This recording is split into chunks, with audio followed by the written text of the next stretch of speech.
C'est l'heure de la plus grande production du pays. Vous nous suivez de partout. Éduc-Presse, le magazine du peuple. Nous avons un système éducatif qu'on a hérité de colons. Si on veut aujourd'hui trouver des femmes... C'est arrivé quand, M. Gérard Lumbo? C'est arrivé au moment où la RDC fait face à ses agresseurs. Nous suivre vendredi à 15h juste, samedi 9h pile, et lundi à 11h40 sur Canal+, au 356 et sur TNT au numéro 13. Si on veut aujourd'hui trouver des femmes valables et compétentes, ils vont chercher, ils vont trouver. Chef de l'État bien dit, on ne veut plus répéter les erreurs du passé. On ne peut pas aussi nier en totalité, à 100%, qu'il n'y a pas eu d'efforts qui ont été fournis. Ou si aujourd'hui, on nommait Paul Giresse ministre, ton passé de mannequin va sortir. Je n'ai jamais été mannequin. Éduc-Presse, au-delà de l'actualité.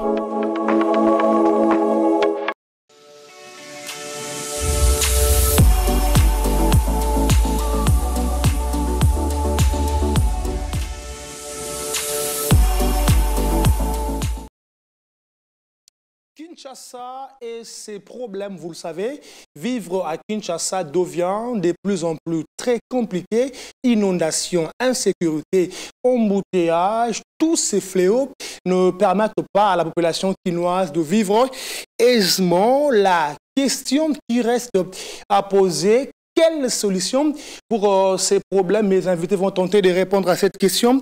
Mesdames, Messieurs, bienvenue dans votre magazine Éduc-Presse. Vous nous suivez de partout. Vous faites bien, je m'en vais comme ça. Vous le présentez, Méliès Ndelo. Bonjour et bienvenue. Bonjour et merci pour l'invitation déjà. En forme? Très en. C'est toujours un bonheur de vous avoir sur ce plateau. Moi également, je suis très.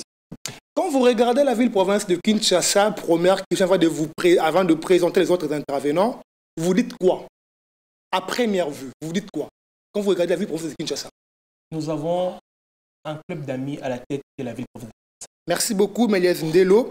Monsieur Jean-Luc Mouchimpako, j'espère que je n'ai pas massacré votre nom. Non, pas du tout. Vous êtes, quand quelqu'un vous appelle mal, vous demandez si la personne peut se répéter. J'ai réagi immédiatement et on corrige. C'est les noms de papa. Chez nous, il n'y a pas ça. Je suis d'une culture où les noms, c'est le nom du clan. On nous appelle, chacun a une identité par rapport au clan, et pas par rapport aux parents. Parce que chaque enfant a un nom particulier lié à un parent particulier, pas le parent en termes de père biologique ou de mère biologique. Merci beaucoup, monsieur Jean-Luc Mouchimpako. Bonjour et bienvenue. Merci. En forme. En forme. Quand vous regardez la ville-province de Kinshasa, vous vous dites quoi à première vue? Je me dis que nous sommes dans un pays où les sérieux ne s'est pas encore investi à la gestion. Merci beaucoup, M. Jean-Luc Mouchimpako. M. Amigo Sakasaka, le très permanent d'Éduc-Presse. Bonjour et bienvenue. Merci beaucoup, je reste en forme. Très en forme. On parle de Kinshasa, Kinshasa que vous chérissez, Kinshasa que vous aimez. Quand vous regardez Kinshasa, vous vous dites quoi? Ma ville naît, grandie, élevée, instruite. Quand je l'observe aujourd'hui, je me dis il y a de l'inconscience et de l'incompétence qu'on doit éradiquer. Merci beaucoup, Amigo Sakasaka, pour vous qui nous suivez.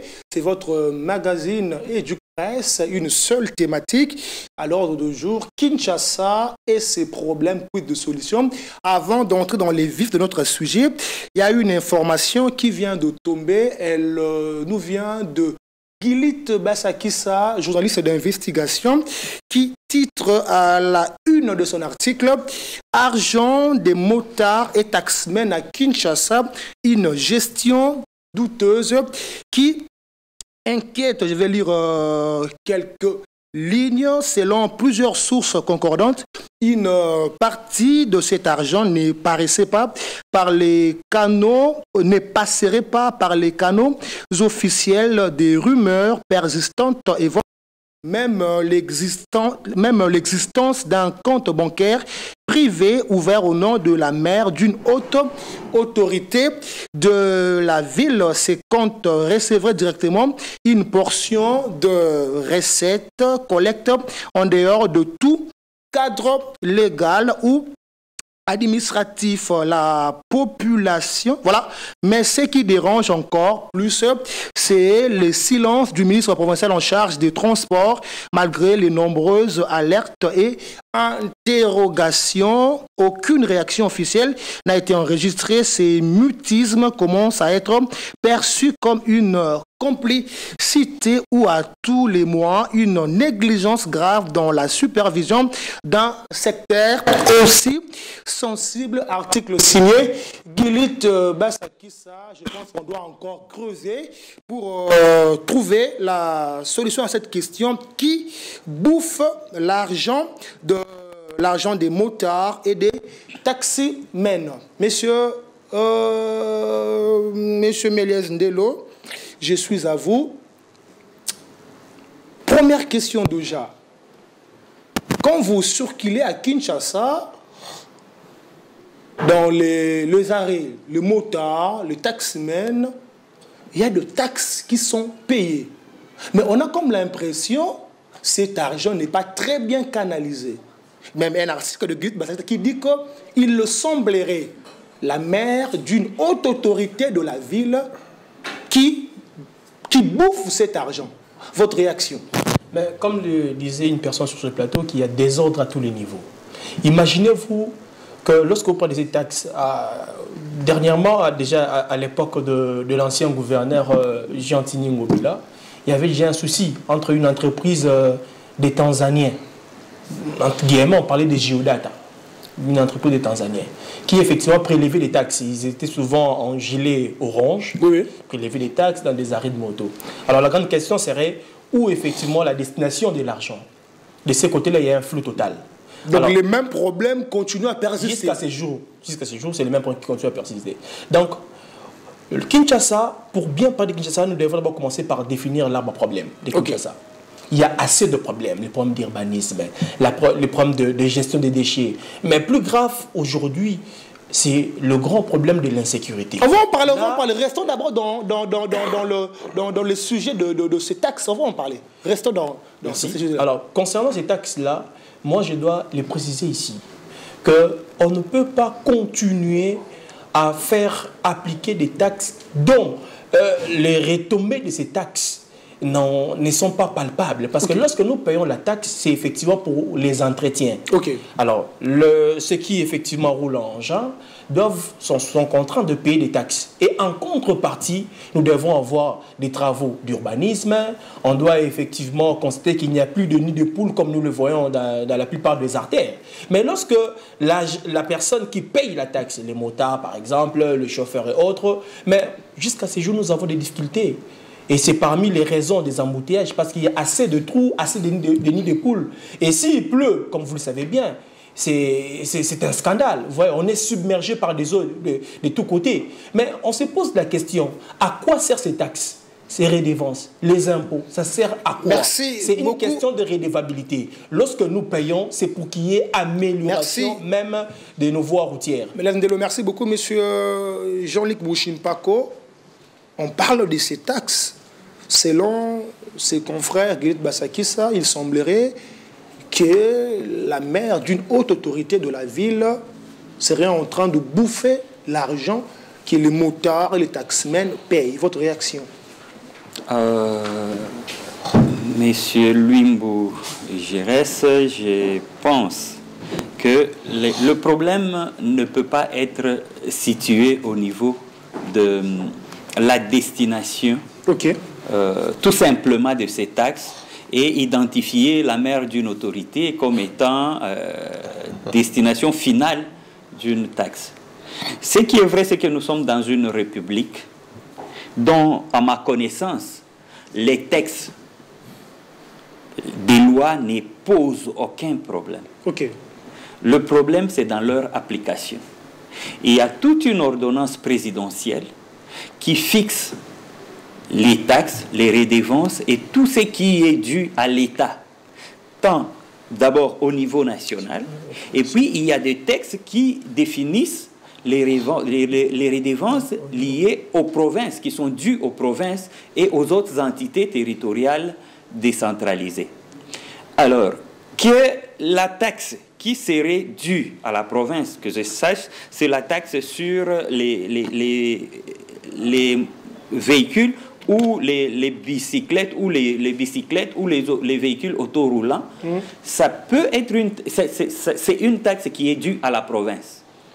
Et cette province est censée mettre en place les mécanismes de collecte de cette taxe-là, qui est une redevance par rapport à l'exploitation de voies publiques dans la ville de Kinshasa. Et cette taxe a une destination.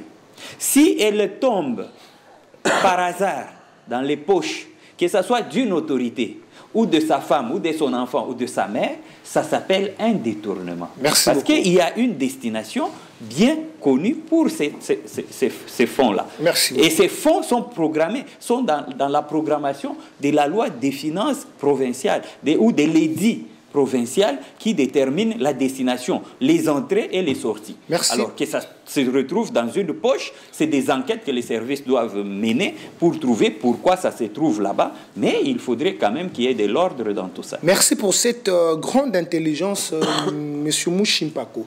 Amigo Sakasaka, vous en avez parlé la dernière fois, ici sur ce plateau. Taxe et Kendakawapi. Voilà un journaliste qui mène de recherche. Il tombe sur cette information. Votre réaction? Oui, mais ce n'est pas la première fois qu'on entend de telles affirmations. Hein. Vous vous souvenez, à l'époque du gouverneur Kimbuta, on disait aussi qu'il y avait des taxes qui allaient directement dans les comptes de son fils, et son fils les gérait à sa guise. Donc, je crois que c'est le système. C'est comme si on a installé un système à l'hôtel de ville et qui demeure jusqu'à aujourd'hui. Bon, si vraiment cette information s'avérait vraie, donc c'est-à-dire c'est un système qu'il faut démanteler, comme Jean-Luc l'a dit, c'est un détournement. C'est un détournement. Merci. Merci beaucoup. Amigo Sakasaka, vous gardez encore la parole. Nous entrons maintenant dans le cœur de notre thématique. Il y a de cela quelques jours, les autorités de la ville province de Kinshasa ont proposé la circulation alternée. 1 ou 2 jours après, les autorités se sont rétractées. Les pères et impairs. Ils se sont rétractés. Est-ce qu'on peut dire aujourd'hui que les autorités gèrent la ville avec tâtonnement, essai, erreur? Est-ce qu'on peut l'affirmer sur ce plateau? Vous avez 1 minute. J'irai sur Lumbo. En tout cas, je ne sais pas si nous, jeunes, aujourd'hui, nous voyons les dangers qui guettent ces pays. Vous imaginez des intellectuels comme ça, des gens qui ont bousculé pour être là où ils sont, gérer, gouverner, se retrouvent dans une réunion où on distribue des jetons de présence, réfléchir sur un problème qui se pose dans la ville, et quelqu'un vous sort, vous pond cette idée des pères et impairs avec des plaques, je ne sais pas. Non, le gouverneur de la ville doit nous identifier cette personne-là. Si ce n'est pas lui, si c'est quelqu'un qui a réfléchi. Mais il a des conseillers, il est entouré par des conseillers. On doit mettre cette personne à la place publique. On doit nous dire que c'est tel monsieur qui a réfléchi ainsi. Parce que s'il est payé par l'hôtel de ville, par l'argent du contribuable congolais, c'est très dangereux d'avoir un monsieur comme ça à un tel niveau. Réfléchir de la sorte, je ne sais pas. Bon, il y a quelqu'un qui dit qu'est-ce qu'on a fumé ou quoi, mais on s'est dit où est-ce qu'on a laissé les cerveaux? Où est-ce qu'on a laissé les cerveaux? Mais l'objectif derrière, c'est de trouver la solution aux embouteillages qui gangrènent la ville de Kinshasa. La solution, c'est de demander aux paisibles citoyens de sortir des jours impairs ou pairs. C'est quoi cette solution?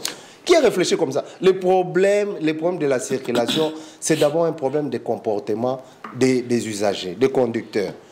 Il y a un problème de comportement. Aujourd'hui, quand on a autorisé les transports des motocyclistes, c'était comme ça. On a commencé à prélever les taxes. Et après un moment, on s'est rendu compte qu'ils n'étaient pas identifiés. Après, on dit non, il faut faire en sorte que vous ayez des plaques. Et après, maintenant, on s'est dit, ah non, il faut les identifier avec des casques, des gilets. Donc, c'est-à-dire, on fait des choses un peu à l'envers. On laisse d'abord et puis on vient réfléchir après. Ce n'est pas ça. Le problème de circulation aujourd'hui, ce n'est pas de demander aux gens qui ont des plaques impaires, paires. Non. c'est les comportements, c'est réguler la circulation, c'est créer des routes secondaires, donc mettre de l'ordre sur la route. Merci beaucoup. Mais le gouverneur doit nous donner le nom de la personne qui a réfléchi comme ça, parce que ce monsieur-là doit être même arrêté et donc il ne doit plus exercer des fonctions publiques. Merci beaucoup, monsieur Amigo Sakasaka, monsieur Jean-Luc Mouchimpako. Le problème des embouteillages dans la ville-province de Kinshasa devient de plus en plus sérieux. Les autorités proposent la circulation alternée. Quelque temps après, ils se sont rétractés. D'autres pensent que les autorités tâtonnent, balbutient, chancellent, gesticulent au sommet de la ville. Votre réaction avec cette grande intelligence? Je suis tenté de commencer un peu en amont. Pourquoi vous rigolez? Ça me fait rire, en fait. Les idées qui me viennent, c'est que j'ai intention de dire. Non, vous voulez employer le mot d'ami qu'on arrête la personne. Je fais un effort pour ne pas être assez tranchant envers nos autorités. J'ai pitié d'elles. Okay. J'ai pitié de nos autorités, en commençant par le niveau qui peut être un peu plus élevé. Si nous devons rester dans les secteurs de transport avec les embouteillages, j'ai pitié de l'autorité qui a la gestion au niveau national des questions de transport. Okay. Vous savez, le transport, ce n'est pas une affaire qui se gère par rapport aux autorités. C'est à la fois les infrastructures et les usagers de la route. Pour qu'il y ait un bon usage, il faut qu'il y ait des routes. Nous avons dans notre pays, des routes sont catégorisées. Il y a des routes d'intérêt national qui, deux fois, sont liées aussi aux intérêts internationaux, comme notre route nationale numéro 1, c'est une route qui est aussi internationale. Parce que quand vous partez de Moanda, vous passez par presque toutes les provinces du pays, de la partie centrale et est, vous ressortez à Kasumbalesa, vous êtes directement sur la voie internationale qui vous amène d'une part vers le port de Dar es Salaam, en Zambie, ou qui vous amène vers l'Afrique du Sud. Nous avons des routes de ce type-là. Nous avons les routes d'intérêt provincial. Ok. Et apparemment, il y a du mélon, on ne sait pas scinder et préciser. C'est ça le problème. Dans une certaine mesure, nous avons à l'intérieur du pays ce qu'on appelle les routes des dessertes agricoles, qui ne sont pas dans les villes. C'est des routes qui sortent des centres de production vers les centres de consommation. Mais ici, à Kinshasa, nous n'avons que des routes internes qui sont des routes d'intérêt provincial, qui relient les communes entre elles. Et il y a les routes locales. Il y a une route qui ne peut circuler que dans la commune de Lingwala, par exemple, ou Bandal, qui ne sort pas sur une autre commune. C'est des routes locales. Maintenant, le problème que nous avons, ce n'est pas celui de l'usage de la route qui crée des problèmes. C'est le problème de la gestion de ces routes-là. Vous pouvez vous imaginer que vous réveillez un matin, un ministre national, il régule la circulation sur une route provinciale. Et cette régulation est coulée, je ne sais pas par quelle décision, je ne sais pas si c'est un arrêté qu'il a pris ou c'est une décision, et il demande aux gens, le matin, aller tous dans un sens. Et le soir, tous rentrer dans l'autre sens. Attendez. Parce que c'est un ministre national. Il ne doit pas chercher à réguler la route qui est dans les attributions du ministre provincial. Donnez-moi un peu de temps, je vais faire un petit recul. D'accord. Nous étions dans ce pays avec un problème de gestion du pays. Une crise nationale de gouvernance qui a été résolue par ce que nous avons appelé d'abord les dialogues, et puis nous sommes arrivés à Sun City. Et Sun City nous a mis sur ce qu'on appelait le système 1+4. Il avait pour première mission, le système 1+4, de voter ce qu'on a appelé la Constitution de la République démocratique du Congo, une des constitutions qui est devenue définitive, parce qu'à Sun City, on avait une constitution de transition. Dans la constitution définitive de ce pays, il a été opté pour une forme de l'État, une forme de gestion. C'était une gestion fortement décentralisée. Pourquoi? Parce qu'on évitait le fédéralisme. En fait, nous, Congolais, nous tous tels que nous sommes là, nous sommes foncièrement fédéralistes. Mais ça c'est le mot là, ça, c'est réel. Ça crée des problèmes. Ça craint pourquoi? Fédéralisme là, ça crée des problèmes. Ça craint parce que nous sommes dans un pays où 80% des populations sont de tendance, sont des bakouya-kouya, comme on le dit en Swahili. Nous tous, les populations du Congo, à part ceux qui sont au centre, nous sommes venus de quelque part à l'extérieur. Alors on estime que ces gens qui sont venus de l'extérieur, qui ont composé les Congos, ils peuvent un jour se réveiller, avoir envie d'appartenir à leurs anciens États, ou de rester dans leur forme avant d'appartenir au Congo. C'est pourquoi on a opté pour cette forme d'État d'un certain unitarisme, mais fortement décentralisé. C'est-à-dire, nous sommes unis par le fait que nous sommes une nation qui voulons vivre ensemble et unis, mais nous avons une gestion décentralisée. La décentralisation de la gestion vient du fait qu'on a un territoire très large. Pour le gouverner bien, il faut décentraliser même la gestion. Okay. Mais quand on décentralise, on dit qu'il y a ce qui est national et ce qui est provincial, ce qui est local, ce qui dépend des ETD, des entités territoriales décentralisées. On ne peut pas voir un Jean-Pierre Bemba aller gérer la route qui part de Kapamai à Mweneditu, où les gens vont avec les Ndunda, dans un même... entre donc deux on provinces. peut dire qu'il y a chevauchement des décisions. C'est ça le malheur. Maintenant, après ces chevauchements de malheur, nous avons appris après qu'il faisait tout ça pour vendre Sema Bende qui séparait les routes. Malheureusement, je n'ai pas pu vérifier l'information, mais ça s'est dit. Pourquoi? Parce qu'on nous a amené des séparateurs, alors qu'on en avait déjà, pour lesquels les contribuables ont payé beaucoup d'argent. On en a fait en béton. Quelqu'un est allé en fabriquer encore en métal, pour venir séparer là où c'était déjà laissé pour la traversée des véhicules entre les deux côtés. Et puis, on a vendu les Mabédé, et puis la mesure est tombée en désuète. Quel est le jour où on a levé cette mesure-là? Nous ne savons pas tous. Pendant qu'on n'a pas encore levé celle-là, vous chutez déjà? On se réveille. Oui, je suis en train de chuter. On se réveille un jour avec un ballon d'essai dans l'opinion. Comme maintenant le média privilégié, et comme nous avons, comme directeur de cabinet de notre gouverneur, un monsieur qui s'y connaît en médias en ligne, notre confrère Israël Moutala, dont le professionnalisme n'est pas à remettre en cause. L'ami des Amigos C'est peut-être le management en politique qui lui pose encore problème. Ils se réveillent un matin, ils prennent un ballon d'essai, ils le mettent dans le réseau pour voir la réaction. Et quand on a réagi, il prend le courage de faire bien ce qu'il sait faire. C'est de rédiger et dire aux gens que c'était un document de travail. Vous avez vu dans un pays sérieux où un document de travail est mis sur la place publique? Et quand il nous dit que c'est un document de travail, lui, directeur des cabinets du gouverneur, où sont les sanctions? Vous avez appris une sanction quelque part? Il devrait démissionner? Lui d'abord, parce qu'il n'a sanctionné personne, il démissionne. Merci beaucoup, monsieur. C'est un ami, je l'aime bien, il fait bien son travail de journaliste, qu'il nous revienne, qu'on informe les gens, au lieu d'embrouiller les gens à l'hôtel des Merci beaucoup, monsieur Mouchimpako.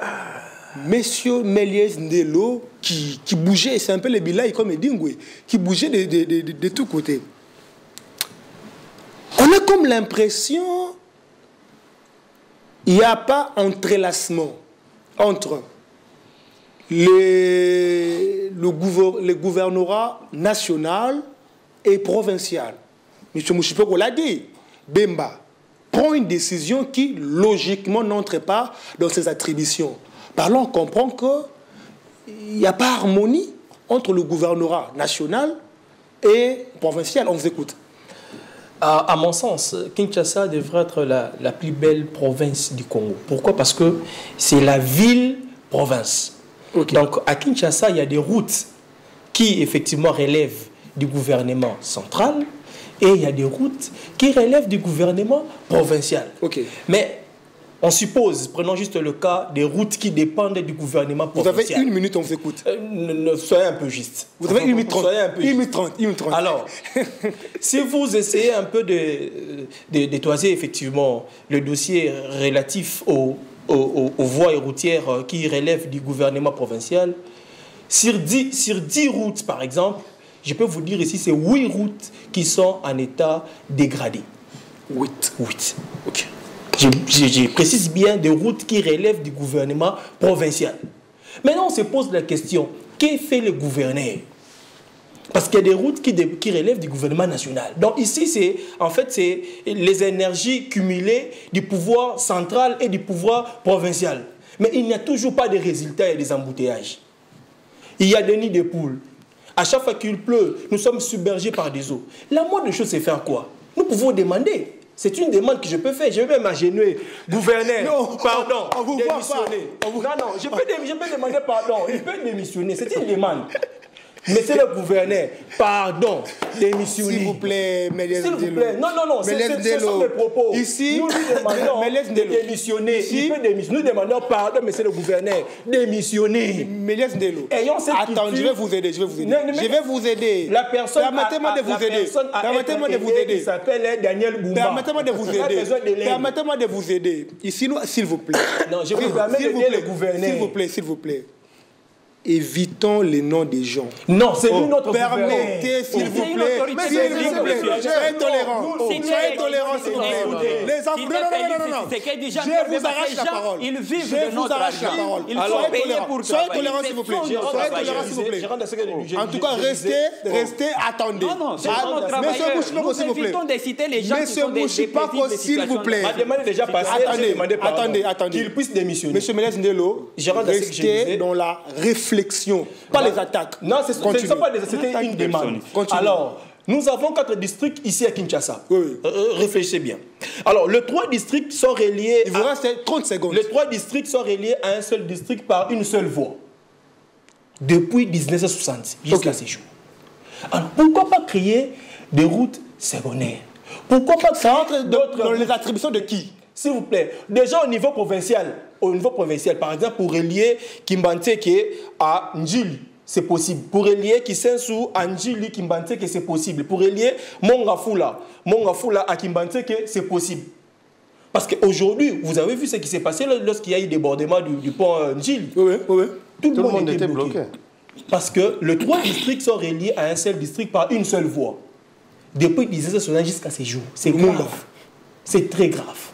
Deuxième problème, il y a la question comme dit Jean-Luc bientôt, tantôt, qu'un ministre, on voit des ministres, des gouverneurs réguler la circulation routière. C'est grave. Pourquoi? Parce que la plupart des policiers sont affectés à surveiller X ou Y personnes. Vous verrez un seul individu avec 15 policiers. Un seul individu avec 25 policiers. Comment pouvez-vous comprendre que la première ministre, chef du gouvernement, qui a effectivement un cortège de 3 véhicules. Mais restez dans la réflexion ici. Vous embrouillez les gens qui nous suivent. Je suis dans la réflexion. Oui. Restez dans la... On parle à Kinshasa. Les policiers doivent être affectés pour l'intérêt public. Très bien. On ne peut pas avoir des policiers commis à la garde d'un seul individu. Au nombre de 20-25 policiers, 50 policiers, c'est grave. Voilà pourquoi j'ai donné l'exemple de la première ministre qui n'a que 3 véhicules. Dans son côté, 3 véhicules. La première ministre, chef du gouvernement, 3 véhicules. Mais d'autres autorités, vous verrez, une seule autorité avec 40 policiers, 5 jeeps, 7 jeeps, c'est grave. Alors, qui va maintenant réguler la circulation routière? Très bien. Aujourd'hui, on parle des embouteillages. Toujours, nous sommes dans le dossier des embouteillages. Nous sommes là. Alors, il y avait une dame congolaise qu'on avait inventée à un moment donné, Madame Robot. Allez, faites le tour. La plupart effectivement, de ces machines-là ne fonctionnent plus. Prenons le cas de Pongabi. Ça ne fonctionne plus. Tout point de stade des martyrs. Il y a même un roulage qui est là. Ça ne fonctionne plus. On l'appelle mais c'est robot, le roulage là. Alors, on devrait effectivement placer des mécanismes pour entretenir ces robots qui régulent aussi, qui aident l'homme à réguler la circulation routière. Troisième solution. Vous chutez. Troisième solution, c'est la question de l'éducation routière. La plupart des gens, des usagers de la route, ne savent même pas où traverser. On a créé des passerelles, par exemple pour le cas de Limité. Il y a des passerelles appropriées pour quitter d'une rive à une autre rive. Mais vous verrez les gens traverser sur le boulevard. C'est grave. Et pourtant, il y a des passerelles. On dit quoi? Non, c'est de l'exercice, monter, des... C'est loin. C'est compliqué. Or, c'est pour nous protéger, nous, effectivement, piétons. Très bien. Il y a effectivement, toujours la question des embouteillages. Il y a aussi un grand problème qui se pose au niveau des nids de poules. Je me pose la question. Lorsqu'il y a déjà nids de poules, pourquoi pas intervenir directement que d'attendre que ça devienne un grand trou et puis ça crée des embouteillages, il y aura des accidents et à fin de compte, on vient réparer et ce sont des réparations effectivement provisoires. C'est très grave. Voilà pourquoi nous demandons aux responsables, à celui qui viendra après le gouverneur Boumba lorsqu'il va démissionner. Alors, je me dis que la ville de Kinshasa a encore de la chance. D'être mieux gérée. Et lorsque je vous chutez. Lorsque je parlais de l'éducation routière, ça veut dire quoi? La personne qui entre dans la voie publique, il doit avoir des connaissances. C'est ce que j'ai déjà publié un article sur ça pour la délivrance des cartes de permis de conduire. Qui a qualité d'avoir un permis de conduire? La plupart des montants que vous voyez, ils n'ont même pas l'ancien permis de conduire, ils n'en ont pas. Ils n'ont pas fait leur auto-école, ils ne connaissent même pas les signes routiers, donc les signes de piste, ils ne connaissent pas. Alors, une personne qui ne maîtrise même pas les langages de la route, une personne qui ne maîtrise pas les priorités, les sens giratoires, la priorité, tout ça, alors comment il peut bien conduire? Merci. Et aussi, nous avons perdu ce qu'on appelle la courtoisie. Aujourd'hui, si vous roulez avec les enfants, c'est compliqué. Il y a des insultes. C'est grave.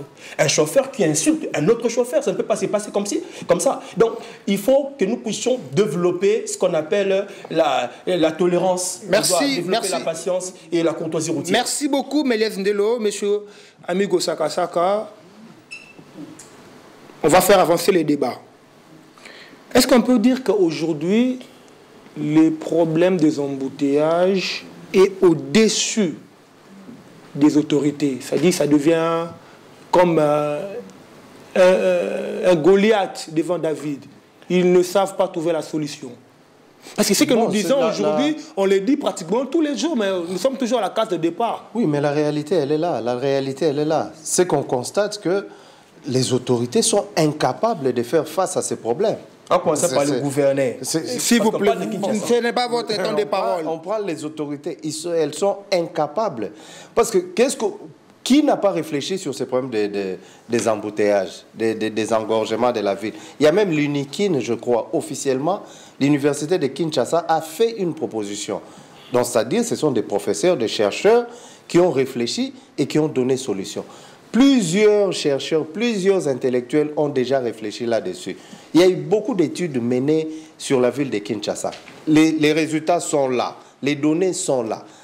Nous avons un gouverneur avec toute son équipe, mais ça ne marche pas. Qu'est-ce qu'on peut dire? Avant de passer au deuxième sujet, afin de clore ces sujets d'embouteillage, la solution.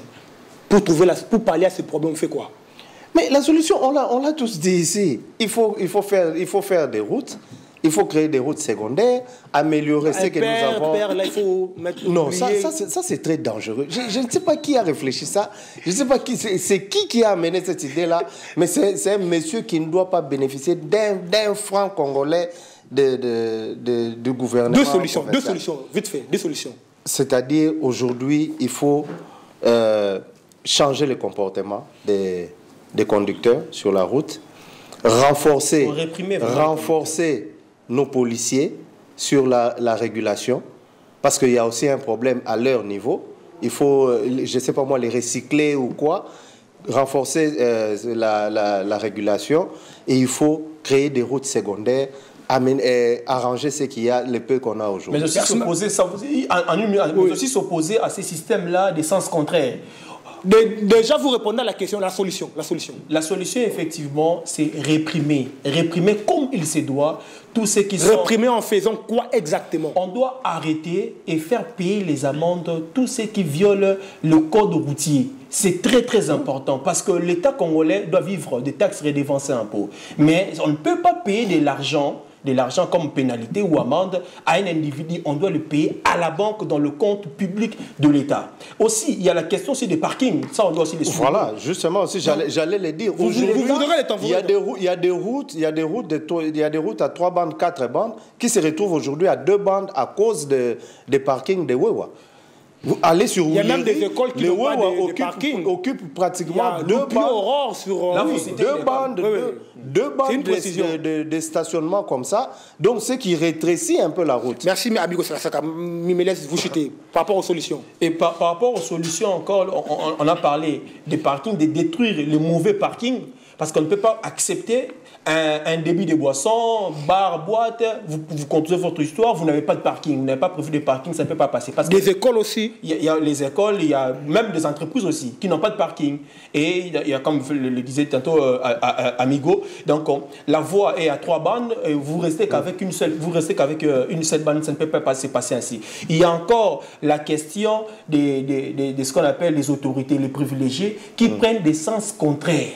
Nous, la voie, par exemple, nous quittons 24 pour aller vers IPC. Vous verrez une autorité venir en sens contraire. Pourquoi? Parce qu'il est pressé de participer à une X réunion. Et il est suivi par certains motards et autres. Je ne crois pas que dans le code routier, le code de la route de notre pays, il est autorisé à tout le monde ou à toute autorité de prendre les sens contraires. Il y a l'ambulance, ou le cortège présidentiel et corbillard, quelque chose comme ça. C'est les hôtes du chef de l'État. Ou quelque chose comme ça. Donc, ce n'est pas tout le monde qui a effectivement ce droit-là de faire les sens contraires. Merci beaucoup, Méliès Ndelo, monsieur Jean-Luc Mouchimpok, avant de prendre le deuxième sujet, solution. Vous avez dit beaucoup de choses. Vous avez vraiment la matière. Solution très rapide. Le gouverneur nous suit. Solution même très son directeur de cabinet, l'ami d'Amigo Sakasaka nous regarde. Oui, mais vous ne vous limitez pas au gouverneur qui nous suit parce qu'il nous a démontré à nous tous, après le temps qu'il a fait à la tête de l'hôtel de ville, qu'il a la volonté de changer les choses. Arrêtez-moi cette histoire d'avoir la volonté. Dans ce pays, nous avons dépassé le simple étape d'avoir la volonté. C'est de l'avoir, de la compétence, de la capacité à trouver des solutions. Vous êtes énervé, M. Jean-Luc Mouchimpok. Je ne suis pas énervé. Vous êtes énervé. Je dis ceci. Les gens qui ont aidé le gouverneur Bumba, nous avons tous suivi le débat pour placer le gouverneur à la ville de Kinshasa et nous connaissons d'où il est venu. Ce n'est pas ça ma question. J'ai dit dans un de mes posts, j'ai publié quelque chose. Je suis en train de dire, c'est une solution. La meilleure et la grande solution pour les problèmes de la ville de Kinshasa, c'est de nous évacuer cette incompétence qui est à la tête de la ville. Il doit démissionner. Ça, c'est de un. De deux, c'est lui qui viendra après lui. Voilà. Et je crois que c'est son parti qui doit tirer les conséquences. J'ai dit, si l'UDPS est incapable de nous enlever le gouverneur de la ville, alors ce n'est pas un parti politique. Je ne peux pas croire le nombre d'intellectuels qu'il y a à l'UDPS qu'on nous trouve Daniel Bumba comme le seul qui est capable de gérer cette ville dans cette incompétence. Pourquoi vous refusez de répondre à ma question? Les solutions sont là. C'est lui qui viendra après Daniel Bumba. Il doit commencer à s'attaquer aux problèmes de manière systématique. Répondez à ma question en ayant comme gouverneur Daniel Bumba. C'est malheureux. Il ne saura rien faire parce qu'il est embourbé dans tout ça. Mais je vais quand même donner les pistes de solutions pour celui qui viendra après lui. Non, pour Daniel Bumba, pour le gouverneur actuel. La première des choses, je ne suis pas comme les amis contre la mesure d'identifier les jours pairs ou impairs pour faire passer les véhicules. Seulement le gouverneur devait l'assumer, cette mesure. Il ne pouvait pas démordre. Il pouvait l'assumer. Dans quel sens?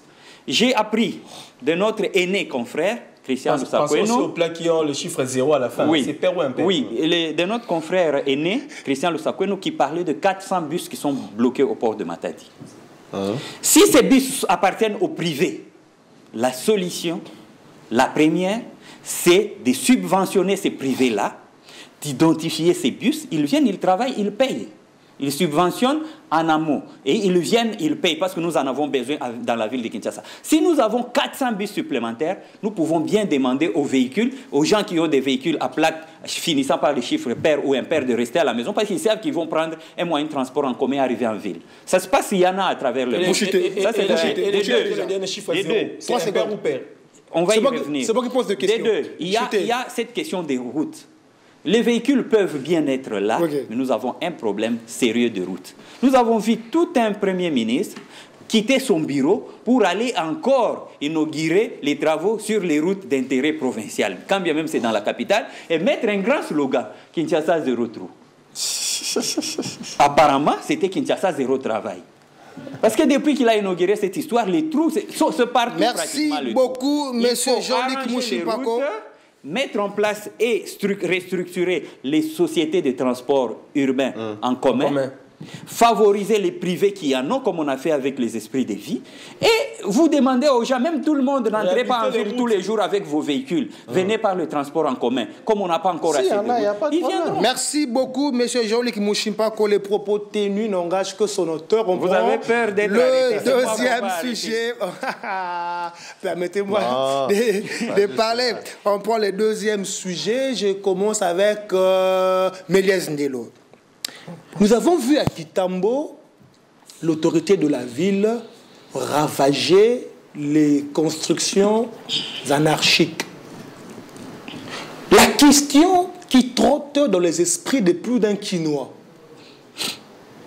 ces personnes seront indemnisées ou elles ont perdu leur maison, l'hôtel de ville ira jusqu'au où avec ces mesures, parce que les gens disent qu'ils attendent que l'autorité puisse arriver aussi à, je ne sais pas, Baie de Ngalema, Baie de Kitambo, Ngalema, je ne sais pas. Ces gens-là seront indemnisés ou pas? Déjà, je vous informe déjà maintenant là, un collectif des responsables de parcelles depuis Kitambo, dans Kitambo, le boulevard Kitambo, depuis Kitambo jusqu'à sur l'avenue Tabora. Ok. Ils sont au parquet pour l'instant. Ils portent plainte? Bien sûr, ils portent plainte, mais il y a un problème. Qui a donné l'ordre? Très bonne question. Alors, au parquet, c'est plus l'hôtel de ville. On dit c'est l'ONATRA. On pose la question à l'ONATRA, on dit c'est le ministère des Transports. Le ministère des Transports dit non, moi je n'ai pas donné l'ordre. Parce que lorsqu'on venait démolir, on disait... Mais laissez-le, attendez. En tout cas, parlez calmement, je vous protège. Faites une minute. Expliquez-nous la réalité, on vous écoute. La réalité, il n'y a pas une structure ou une institution qui s'assume ou qui reconnaît avoir donné l'ordre de détruire les maisons de Kitambo à Tabora. Ce n'est pas vrai. Je vous dis que c'est vrai. On pose la question, l'hôtel de ville dit non, moi je n'ai pas donné l'ordre de démolir toutes les maisons. On pose la question à l'ONATRA. L'ONATRA dit non. Parce qu'on se pose aussi des questions. Vous dites que c'est les rails. Dans des Tabora, vous êtes sur OIA. OIA, magasin, beauté chinoise, Tabora. Oui. Tabora, on a commencé à démolir. On s'est arrêté à Tabora. Et on se pose la question si on doit élargir la route des magasins dans OIA, l'avenue OIA. Donc on va seulement se limiter de magasins à Tabora. C'était ça la question. Donc c'est pas ça. On dit bon, on prend le prétexte qu'on doit répondre avec la voie ferrée, donc les rails. Mais le rail, ça va juste commencer des magasins jusqu'à derrière Tabora. On n'a pas compris. Et aujourd'hui, l'hôtel de ville décline toute responsabilité, dit que ce n'est pas elle. L'hôtel de ville. Mais il y a des vidéos avec le... Je vous dis que le gouverneur, ils sont maintenant au parquet. Je suis dans le groupe des victimes. Ils sont maintenant au parquet. Vous avez perdu la parcelle là? Oui. Alors, ils sont maintenant au parquet. L'hôtel de ville décline toutes les responsabilités. Et on jette effectivement le sort à l'ONATRA. Nous avons été à l'ONATRA. L'ONATRA dit non, je sais que je dois réhabiliter effectivement les chemins de fer, mais je n'ai pas ordonné qu'on puisse démolir toutes les maisons. Mais qui a donné l'ordre? Jusqu'à présent, personne ne sait s'assumer que c'est moi, institution telle, qui effectivement Nous sommes dans un pays de l'irresponsabilité collective. Je vais vous revenir. Maintenant, je dois aller. Maintenant, qu'est-ce qui s'est passé? Au-delà de détruire les maisons, il y a ce qu'on appelle les indemnités. Très bien, c'était ça ma question. Alors, concernant les indemnités, ce serait à charge de quelle institution? Parce qu'on ne sait pas déjà savoir qui a donné l'ordre. Et on est en train de tourner hôtel de ville, ministère des Transports, ONATRA. On tourne comme ça. On fait un triangle d'idiot. Donc, on fait l'hôtel de ville, on fait le ministère des Transports et puis on fait l'ONATRA. Donc la mesure, l'indemnité, donc la mesure est Melchizedek. L'indemnité, on ne sait pas à qui demander les indemnités. Et chose grave, qu'est-ce qui s'est passé ces jours-là? On est venu détruire la maison. Aujourd'hui, par exemple, on détruit aujourd'hui, on informe les gens les mêmes jours et on essaie de faire comprendre aux habitants que voilà, il y a eu déjà un moratoire qu'on a donné depuis l'année passée, 2024. Mais montrons le document, c'est signé par qui? Personne. On appelle le ministre provincial en charge du transport, infrastructure, autres. Il dit, je ne connais pas. Mais entre-temps, les engins étaient déjà en train de détruire les maisons. Et aujourd'hui, je vous dis, on a perdu 2 dames qui n'ont pas supporté voir leur maison être détruite comme ça. Elles ont fait des crises. 2 dames ont perdu la vie pour ces dossiers-là. Merci beaucoup. Et je dois ici profiter de ces plateaux pour demander l'implication personnelle du garant de la nation et chef de l'État. Parce qu'on ne peut pas détruire les gens comme ça. Ça, c'est détruit parce que ce sont des biens. C'est tout un investissement. Les gens ont investi et on a détruit comme ça. Et qu'est-ce qui se passe? Maintenant, si vous passez là-bas, on n'a même pas attaqué les sols. On n'a pas attaqué les sols. Donc, les barres de fer, tout ce qui était comme déchets saletés, c'est resté comme ça. On n'a encore rien fait jusqu'à présent. Merci beaucoup, Mélèze. Merci pour toutes ces précisions. Merci infiniment, Mélèze Ndelo. Je présente mes condoléances à la famille de deux dames qui sont mortes sous les chocs. Monsieur Jean-Luc Mouchimpako, vous parlez tellement bien. Moi, j'aime votre côté réflexion. En tout cas, oubliez les attaques. Restez dans la réflexion. Mélèze nous a donné beaucoup d'informations. Donc, à l'heure où nous parlons, il n'y a aucun ministère, il n'y a aucune autorité qui peut se porter garant pour dire que c'est moi qui ai donné l'ordre. Donc, nous sommes dans ça maintenant là. Votre réaction? Elle est simple, ma réaction sur cette question. Tout simplement, je dis, nous sommes dans un état d'irresponsabilité individuelle et collective. C'est-à-dire, les mots sont forts. Dans ce pays, quand il y a quelque chose qui s'est fait et qui se passe bien, on vous connaît très bien, mais aujourd'hui, vous avez une autre facette.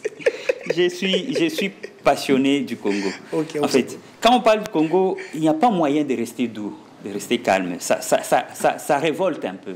J'ai craint de dire que ça énerve. Dans ce pays, quand tout se passe bien, c'est sous le haut patronage. Il y a le haut patronage. C'est sous l'impulsion. Il y a l'impulsion. Il y a toujours quelqu'un là-haut qui doit être cité. Et quand ça se passe mal, c'est de l'irresponsabilité individuelle de celui qui pose l'acte et collective de l'autorité de l'État. Oui. Parce que vous ne pouvez pas vous imaginer qu'aujourd'hui, un tracteur qui ne loge pas à Kitambo, qui ne loge pas Kitambo ou les environs, qui aurait quitté un point A avec un conducteur par lui-même, qui n'a pas mon diplôme, par exemple. Je ne dis pas que les conducteurs n'ont pas de diplôme. Je dis qui n'a pas par hasard mon diplôme. Généralement, le conducteur, c'est quelqu'un qui n'a pas de l'autorité, qui est beaucoup long. Donc, on lui donne une instruction, prend le tracteur ici, va jusqu'à tel endroit et démolit. Et certainement accompagné des policiers, des agents. Et accompagné des agents. Il arrive, il fait son travail. Quand on vient poser la question, on ne sait pas qui. Je veux vous rafraîchir la mémoire avec un événement qui s'est passé, très malheureux. Ici, au niveau du rond-point Safricas, non loin de notre siège ici, une maison s'effondre de plusieurs étages en construction, un chantier. Pour, je crois, avoir utilisé mal le matériel, ou mauvais calcul, ou séisme, ou quoi, ça s'effondre. Vous savez qu'on était incapable de dire à qui appartenait cette maison. Oui. Pourtant, ici au Congo, tu ne peux pas commencer, ne fût-ce que mettre 2 briques pour construire un kiosque. Tu as tous les services sous ton dos. Et tous les documents que les services te donnent, il y a ton nom, ton identité et tes coordonnées téléphoniques, ton adresse. Mais on construit un immeuble en pleine ville, à un endroit, dans une parcelle qui mesure au moins 40 mètres carrés, et personne ne peut se présenter comme propriétaire. Même le bourgmestre de la commune de Kitambo où s'est passé le travaux, il vient dire aux gens à haute voix, on ne connaît pas les propriétaires. Et dans ce pays, on supporte, il continue à être bourgmestre 2 ans après jusqu'à aujourd'hui. Aujourd'hui, on détruit les maisons, on démolit. C'est vrai qu'on peut démolir. Ces gens peuvent avoir mal acheté. Ils peuvent même perdre, si on ne parle pas de l'indemnisation, mais du moins qu'il y ait une autorité qui s'assume. Il y a le ministère de l'Urbanisme. S'ils avaient mal construit, il y a les infrastructures. S'il y a les infrastructures, il y a le transport, il y a tout ce qui pouvait avoir été, même si c'était un autre propriétaire, un autre citoyen congolais, qui aurait demandé. Et c'était, en tout cas, ça pouvait se passer qu'à la fin d'une démarche, soit administrative, soit judiciaire, qui décide qu'on détruise. Et si aujourd'hui on commence à citer l'ONATRA, la SCTP, la Société Congolaise de Transport et des Ports, ex-ONATRA, comme autorité, l'ONATRA n'a aucun droit, même si c'est sur son terrain, d'ordonner la démolition des maisons. Il n'y a que l'autorité politique, politico-administrative, ou la justice qui peut ordonner. Et même l'autorité politico-administrative ne peut le faire qu'à l'issue d'une démarche judiciaire où le jugement est coulé en force de loi et ça ne peut être contredit ni attaqué. Nous sommes arrivés là comment d'abord? C'est ça la question. Mais pour y arriver, il faut qu'on sache au moins qui est responsable pour qu'on nous explique. Quand on n'a pas de responsable, personne n'assume. Vous n'allez pas. Merci, M. Bouchibero, 3 secondes. Je reviens au gouverneur. Si le gouverneur. Vous avez fini. Je dois poser quelque chose que... 3 secondes. Les responsables de ces parcelles ont des titres immobiliers. Ils ont des titres. Leur attribués par l'État. Par l'État congolais. Parce qu'il y a personne qui attribue ça. attestation d'occupation et autres titres. Et chose grave, en matière d'urbanisme, c'est comment? Lorsqu'il y a démolition, il y a ce qu'on appelle le plan de relogement. Ce sont des individus. On vous trouve là où vous allez rester. Oui, quelle que soit la faute qu'ils ont commise. Voilà. Ils ont acheté chez l'État, bien sûr. Ils ont construit en mauvais endroit, oui. Même dans l'eau, oui. Même si vous êtes bien dans l'eau, vous avez construit dans l'eau, l'État a le droit de venir vous sortir de là, vous loger ailleurs et détruire là où vous avez mal construit. Maintenant, jusqu'à ce jour, rien n'a été fait. Les familles, au pluriel, passent les nuits, au pluriel, jusqu'à ce jour. À la belle étoile. Pour ne pas dire à les belles étoiles. À les belles étoiles au pluriel également. Pour compléter. Vous savez, nous sommes en train de rigoler. De rigoler, mais c'est choquant. Amigo Sakasaka, votre réaction? J'aimerais vraiment mettre les bénéfices du doute que ce que Méliès vient de dire, c'est pas vrai. En tout cas, vraiment, j'aimerais avoir beaucoup de doutes. Il peut prendre le risque de dire ça à la télé. Parce que ça, c'est grave. Donc, comme Jean-Luc vient de le dire, quelqu'un démarre son tracteur, arrive juste à un lieu entouré des agents de sécurité, commencer à casser des maisons comme ça, des immeubles, et puis on dit non, on ne sait pas qui a donné l'ordre. Moi, j'ai lu des articles vous imaginez qui disent que c'est... Vous imaginez ça? Donc là, connaissant nos autorités ici, je soupçonne qu'il y a un groupe d'individus qui ont déjà lorgné sur ces terrains-là, oui, ils ont envié. Il y avait, pour vous compléter, il y avait déjà la construction de murs. Vous voyez sur l'avenue Tabora, on avait bloqué déjà l'avenue. Et même si vous avez un petit marché là. Oui, on a déjà chassé ces dames-là. Et derrière la station, on avait encore bloqué. Nous nous sommes posé la question, qu'est-ce qui s'est fait à l'intérieur? On nous a dit, entre guillemets, de serrer la construction d'un supermarché. Derrière la station qui t'embauche. Je vous dis, il faut suivre ça de près. On risque de voir encore la même concession détruite là être répartie, partagée 20 sur 20 à certaines autorités de la place. C'est toujours comme ça. On va casser, on vous dit non, vous avez mal acheté, vous avez mal construit. Et c'est un peu ce qui s'est passé à Sokopao. Hein. On a rasé des maisons et après on a vu des maisons pousser comme des champignons. C'est qui? C'était l'autorité, c'était l'autorité. Donc c'est peut-être... Et la stratégie, pour vous compléter, la stratégie c'est que les autorités viennent prendre les parcelles de coin. On prend la maman, c'est lui qui vient démolir là. Il va voir maman Marc tout bonnement. Il dit maman, vous avez une parcelle de 20 sur 20. Même quand elle n'en a pas besoin. Il lui donne 20 sur 20 au coin. Et va voir un frère du président donne un coin. Non. C'est lui qui vient me démolir. Évitez les affirmations. Vous n'avez pas de preuves. Évitez les affirmations. Je sais comment ça se passe. Non. Excusez-moi, je vous donne un cas concret. Non. Je vous arrache la parole. Nous sommes à la RTNC. Ce n'est pas avec ce régime. Le régime passé. Les terrains, il fatigue à la RTNC. Nous avons marché, nous avons sué sans que eau. Nous sommes arrivés là-bas. Au coin là-bas, c'est Maman Sifa. Au coin là-bas, c'est les colonels. Évitez les noms des gens. Vous arrivez là-bas, vous êtes coincés. Vous n'allez pas. C'est possible pour éviter les noms des gens. Vous chitez, pour les derniers sujets. Ça, c'est vraiment grave ce qui se passe là. Et moi, 10 secondes. Je suis sûr qu'il y a de la mafia là-dedans. Donc, si nous attendons la gare. On va suivre ces dossiers-là. Merci. Nous attendons la gare. Et là, ça se résume toujours à ce que j'ai toujours dit, c'est de l'inconscience et de l'incompétence. Merci. Merci la mauvaise foi aussi. Merci beaucoup. Surtout ça. Voilà, il nous reste moins de 10 minutes. On va parler insécurité. Monsieur Jean-Luc Mouchipo, je commence avec vous. Il n'y a pas longtemps ici, dans la commune de Kassavoubou, nous avons vu un cambiste. On a tiré à balles réelles sur lui. Même un journaliste, Croisement Éthiopie. Ça devient récurrent. Ça devient répétitif. Même les changeurs de monnaie, Nazandu, Koulouraba changeur, c'est pratiquement toute la semaine où on voit, on a tué, on a pris de l'argent. Est-ce qu'aujourd'hui on peut dire qu'on peut circuler librement à Kinshasa? Circuler librement, on le peut bien, mais avec beaucoup de risques, bien sûr. Parce que nous tous, on n'est pas attaqués au même moment, mais on ne dit pas pour autant qu'il n'y a pas d'insécurité. Okay. Mais l'insécurité, c'est en fait, c'est comme la fièvre sur le corps humain. Ce n'est pas ça le problème. Nous tous qui sommes au moins parents, peut-être nous, pas vous peut-être, non, nous savons que vous serez parents dans le futur. Vous, les futurs parents, il faut savoir que chaque fois que vous avez un enfant, il peut pleurer toute la nuit, il fait la fièvre, ce n'est pas de ça qu'il souffre. Ce que nous voyons comme insécurité, ce n'est que la face visible de l'iceberg. Parce que le vrai problème, c'est le problème de la gestion de la population.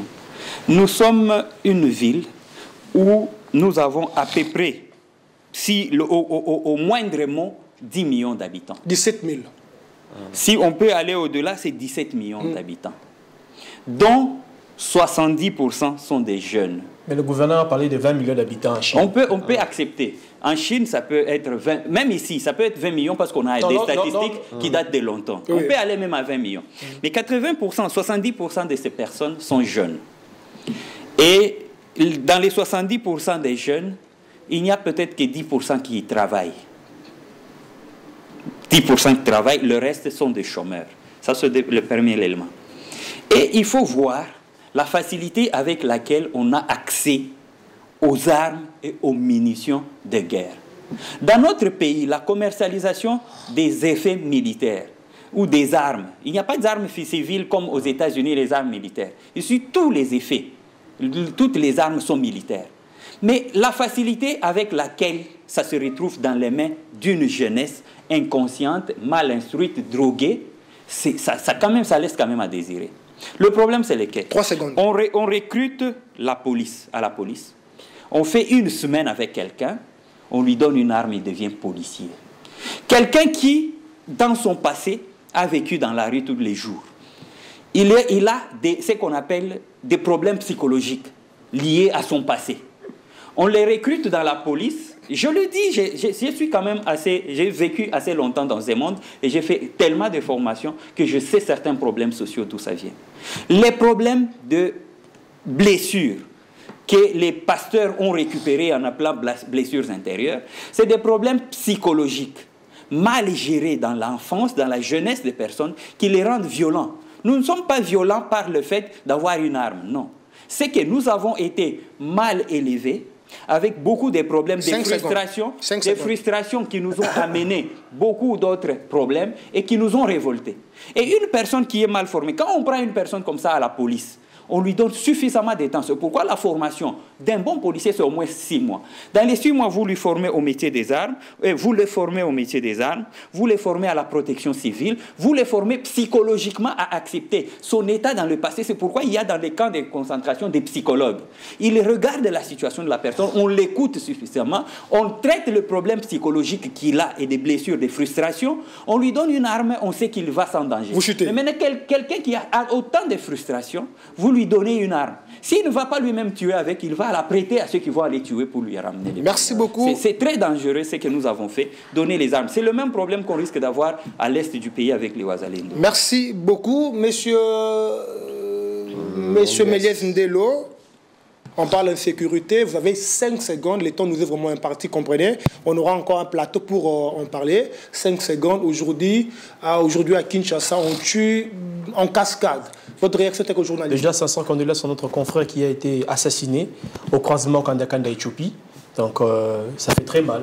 Nous demandons aux autorités de rétablir ce qu'on appelle l'éclairage public dans toutes les artères, ce serait une bonne chose. Et à part ça, si vous remarquez bien, dans ce qu'on appelle le poste de police qui sont dans les différents quartiers, vous verrez, il n'y a que 5, 6, 7 policiers. On nous posons la question... Sans munitions, il faut le préciser. Et sans munitions, sans armes, c'est compliqué. Il faut effectivement répondre avec la vieille méthode de patrouille aux heures tardives comme il se doit, mais la patrouille, non pas pour rançonner ou déranger la population, les paisibles populations, mais c'est pour sécuriser la population et c'est bien. Et aussi, je demanderais au gouvernement de pouvoir à la paye des policiers, parce que la plupart des policiers que vous voyez sur le quai, ce sont des nouvelles unités qui n'ont pas de salaire. Alors je ne sais pas, un policier sans salaire, comment il va faire pour nourrir sa famille. Merci beaucoup, Méliès Ndelo, monsieur Amigo Sakasaka. Je vais boucler l'émission avec vous, insécurité. Votre réaction? Problème de recrutement, les profils des personnes qu'on recrute, les salaires, tout ça là, je crois que les amis en ont parlé, mais moi j'aimerais demander au gouverneur de ne pas renforcer encore cette situation d'insécurité dans la ville. Parce que lorsque on demande aux camions qui livrent les Swistar de commencer à 22h jusqu'à 5h, ça il doit garantir encore la sécurité de tout ce monde-là qui vont travailler tardivement. Et là, je crois si déjà on n'arrive pas à maintenir le peu de sécurité qu'on a avec tout ce monde ici, ajouter encore, ça sera très dangereux. Merci beaucoup. Donc qu'ils puissent revoir un peu ces mesures pour permettre aux gens de vivre paisiblement. Merci beaucoup, monsieur Amigo Sakasaka. Avant de boucler votre magazine de Duke Press, voilà, il y a une dame qui m'avait écrit pour dire que dans certains hôpitaux, la gratuité de la maternité n'est pas respectée. Il y a de ceux-là qui font payer de l'argent. Voilà pourquoi j'attire l'attention de monsieur Marius Mika Niembo, qui est le DG du Fonds de promotion de la santé. Veuillez suivre de près cette situation. Je pense que vous êtes parmi les Congolais sérieux, intelligents et compétents, comme Jean-Luc Mouchipako, Méliès Ndelo. Qu'il s'assure d'abord aussi que ces hôpitaux-là sont payés. Voilà. Bon, quand déjà le chef a décrété la gratuité, c'est-à-dire il y a les fonds qui sont derrière. Donc, pas forcément. Voilà, voir des citoyens se plaindre comme ça. Monsieur Marius Mikanyembo, DG du Fonds de promotion de la santé, veuillez suivre de près cette situation. Je dis un grand merci à la grande équipe qui m'a aidé à vous présenter la plus grande production du pays, Dorcas Kankenza. Merci infiniment. Kelly Mikingi, merci beaucoup. Caleb Mukendi, Ridimbesi, Dorcas Mukenga, merci infiniment. Martin Boumem, je n'ai pas oublié, merci beaucoup. Le rendez-vous est pris à la prochaine occasion. Paix et grâce dans vos familles et que Dieu bénisse les autorités de Kinshasa. Merci beaucoup. Démissionnaire.